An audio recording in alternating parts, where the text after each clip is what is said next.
Okay, ladies, we are rolling. Where did the turtle and the rabbit come from? We are rolling, ladies. Huh? Okay, well that's okay. We're rolling. Blooper people love bloopers. Hello, You like America. press some buttons. I already pressed the button, Oh, so we're rolling. I'm gonna move out the way, and I'm gonna let you guys talk and do what you do. Rolling on Okay. the river. And I'm gonna say in Shut 5, Shut 4, the door. 3, 2, 1, action. Okay. Let's see. So, wow, we've come a far distance, huh? Sitting here and So we gotta back up now. 6 years later after we met each other. Okay, so what do we Well, want? you know, I mean, in actuality, I think I remember of you in 1984, for our freshman year in high school. I remember of you in the freshman choir. Yes. You remembered of me too.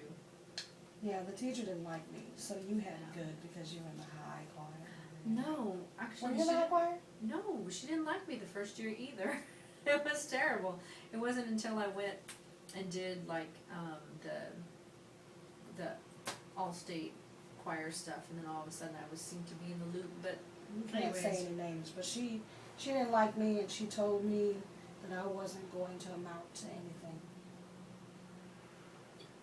Okay. Until me and her daughter auditioned for Fiesta Texas when it first opened, and they videotaped me and told them goodbye, and I stayed and got a call back, and I got a letter stating that when they had openings that I would get hired. How you like it now? Wow.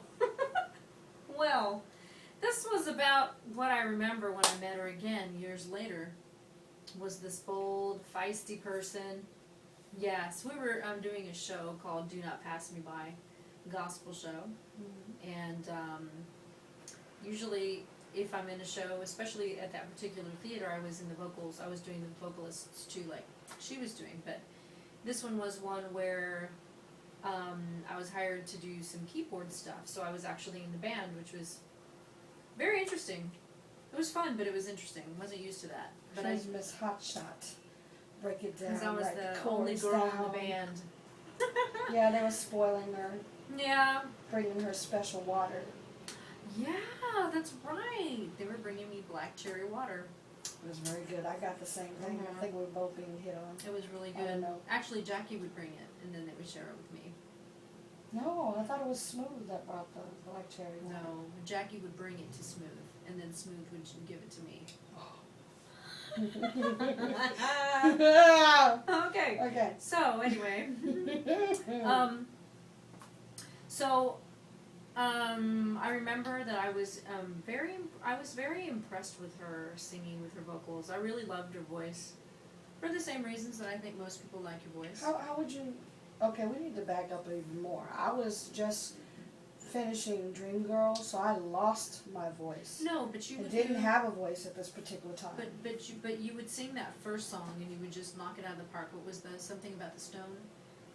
I'm looking for that stone. Yeah, that and it stone was that just I'm waiting for that stone. Oh, sorry. that was amazing. That's the wrong words, but yeah. That was amazing. But yeah, you would lose your voice after that song because it was so aggressive. But it was still amazing. They were It about was to still sit me amazing. out, though. It was still amazing, and I still really loved it. And I did think to myself, gosh, you know, she's really having vocal problems. You know, I could probably help her to get her voice be better again. You know when I first noticed you? When they were, I don't know if they were looking for an understudy for someone to sing Jesus Take the Wheel. Yeah, And you got up and sang Jesus Take the Wheel. yeah. And I was like, I was really impressed. I didn't know you could play keyboard and sing And sing too. at the same That was pretty time. cool.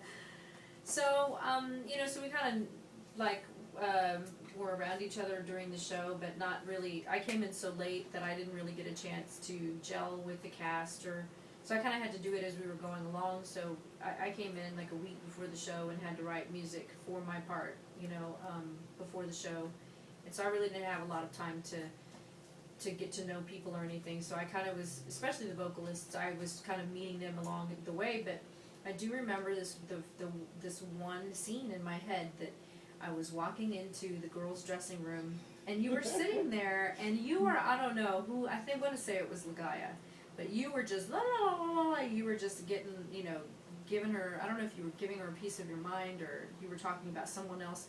I really don't know. I think I was talking about someone else, because we But- rarely fought. But I remember that I walked in, and I knew that I had met you, that I had seen you somewhere or met you somewhere, but I didn't know from where. I just knew that when I saw that scene, that I was like, I'm not gonna talk to her because she's got some drama going on, and so I kind of stayed away because I wasn't sure about like your personality. And Well, then- I heard that you were a vocal teacher, classically trained vocal teacher. And so I had some students that were in the show that were belters, and I think I heard you was Danny. giving one of my students critique or something like that. Well, you did. It was Danny. And I immediately didn't like you. It was Danny, and you were sitting on a chair right there, but I didn't know that was your student. So I mean, I didn't like you, you I know. wouldn't have invaded your territory No. knowing that, I but kind I of did felt see like that he you was. were. Did see that he was struggling, so I wanted to help him not crack on the same note that he was cracking on, you know. So, See how technical that is. well, That gives you anxiety just thinking about it. However, we didn't like each other in the beginning. Did we? no, we didn't. And it's okay. We laugh about it now. We laugh about it now because you know fate always takes you to where you need to be. And so as the show started going on, it must have been maybe I don't know. I guess maybe it was like 3 or 4 weeks left. I think of the show, maybe or something. We had a few weeks still left of the show. I want to say it was 4 weeks left. I remember that there was still some weeks left because I remember that certain songs I would like look in your direction and make faces and try to make you laugh and stuff. Yeah. Yeah, it was funny, but we eventually did become friends, and I think what it was to we tell this to people all the time. The way that our friendship is that, you know, we have a very we have a spiritually connected friendship, and so there's not anyone who could ever come in and come into our friendship and ever separate us, because we feel like God and another person has really our destiny is where we are at right now for a reason. So as we started becoming friends, so you understand what I'm saying is that we were, you know, after the shows, you know, everybody would go up to the little area where they would have drinks and things like that, kind of like a little, like it was kind of like a little bar, I guess you could say. But you know, people from the cast would hang out afterwards, and everybody would talk, and so anyways, we started going and hanging out at the bar afterwards. And one time we were just in this conversation, and we had by this point had been talking, you know, as you know, we would call on the phone and we'd be talking about, you know, different things, and I really had not had a lot of friends that I had allowed to come into my world, because I had just had a lot of friends who either burned me or, you know, Pulled your hair. pulled my hair, or had just disappeared from my life and in really tragic ways. And one of them was a very, very good, he was like my best friend, a very good dear friend of mine, and he ended up drowning in an accident. And Feels like yesterday. yeah, it's really crazy, but It was a very hard time for everybody. But during that time, you know, when we became friends and everything, and we were talking about, you know, it's so weird, we just feel like we've become friends like really fast, and There's a major connection there. yeah, and so we started kind of talking about it, because she had the same experiences with her friends, that it seemed like, you know, she had been burned by her friends and just really was leery about letting people in to be close, you know, to her. And so we kind of talked about that, and as I talked about, you know, when I talked about this particular person who was my oldest son, his godfather, we got into talking about the information a little more, and she was like, well, where is this person now? Where is she? And she was thinking it was a she, and I was like, it wasn't a she, it was a he. And she says, well, who is he? Where is he now? And I said, well, you know, he drowned in a tragic accident, you know, when he was 25, and she was like, wow, what's his name? And when I said his name, she said his name at the same time, and we just froze, like that's one of those moments where I actually knew what it was like to feel like my blood had just been drained from my body, and like I saw you. I remember you were wearing a white, all solid white outfit. It was Yeah. really weird, and it was like all your blood drained out, like you were white. Really? You weren't black like, anymore. Like my blood was replaced with milk. Oh, But I would yeah, have loved to have seen that.